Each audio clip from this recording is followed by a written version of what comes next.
So why is it important for you to show this, to show the brutal reality of what you went through to help others?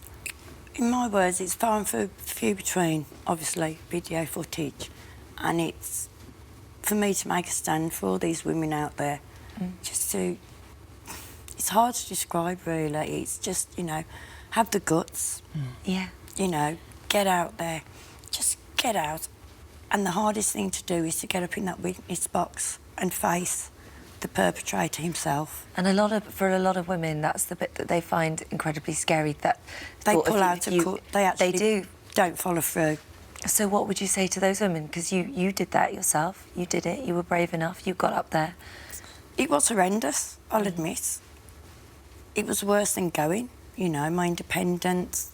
You know, obviously I've got to road to recovery, but if I can do it, I ain't the strongest of women. You know, it's coming across I'm strong, but, you know, I'm portraying a strong person, but inside it's a completely different person. Yeah. What injuries did you sustain?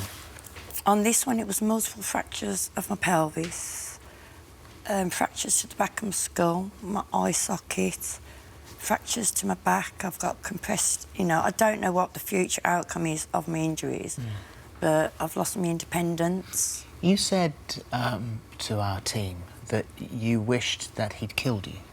Yeah, I said it to certain members. You know, obviously, my whole life with him now, as in I've woke up. There's a saying, love is blind. I believed in this bloke, but...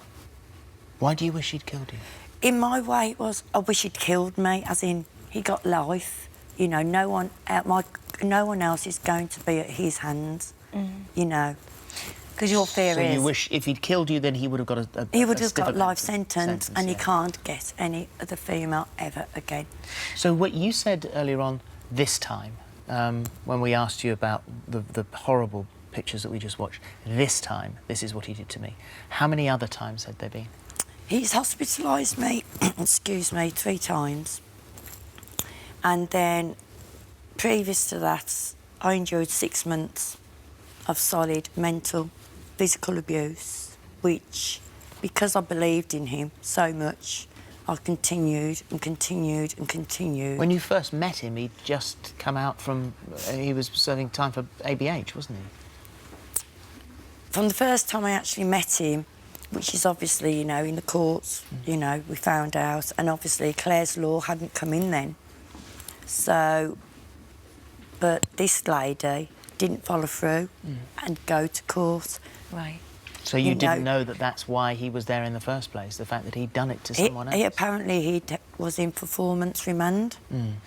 But and I guess this is the question that a lot of people will be asking, and it's that it's a very common question in domestic violence cases. Why go back? Why go back and see him that day? To be honest, it's a question. I suppose every case of women's domestic violence is totally different. I've had that many women, you know, contact me, and the stories what they've told me are horrific. They're even worse than mine, and that's why I've made the stand. For instance, there's 20 years women are doing it. They're going back. They're this. But it was... Mine was drink related. You know. On his part? There was no arguments, and this is what I wanted to correct, because in the papers they portrayed it as a row. Right. There was never an argument, never a row. On that incident, I was upstairs, he was downstairs. He chose to come upstairs, come in that room. And do what he did. All I remember is kicking out. That's it. And I guess because, as you said to our research on the phone, you loved him and you wanted to believe that he had changed and that he'd dealt with his alcohol issues, and you kept going back because you think he's a different man. He's a different This time he's going to be a different man because you want and hope and believe in your heart that perhaps this time you just might have done. He'd even met my parents. Even the police had said, this person, you know, the police, you know, say he's such a different person. Do you think he'll ever change? No. And you know that now? In 13 and a half years, you know, I would have moved on, you know, be in a different place, done my road to recovery, got my self-esteem back, you know, get back to Maz. But in 13 and a half years, he's going to walk out that door prison. He's going to go for drink. And unfortunately, whatever female, which I hope now there won't be another one that'll go near him, but it'll just happen again. Do you think? And how do you God, feel frightening. about him coming out of prison? Do you think he'd want to see you? 13 and a half years is a long way. I mean, you know, I could just bump into him in the street, but now I am protected by a life restraining order. I don't know. I don't know if he'll seek revenge. I haven't got a clue.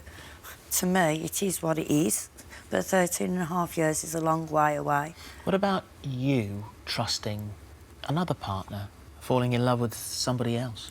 No. Luckily, because of my situation, I mean, it does sound awful. At the moment, men are out of the equation. I've got a lot of trust issues now with men and alcohol. You know, I've isolated myself from a social life for over 2 years. I mean, you won't even go out for a meal with your family now, will you? You just don't feel comfortable going out? No, my family find it hard. They've all tried. Come on, we'll get you out. And it's like, no, don't want to.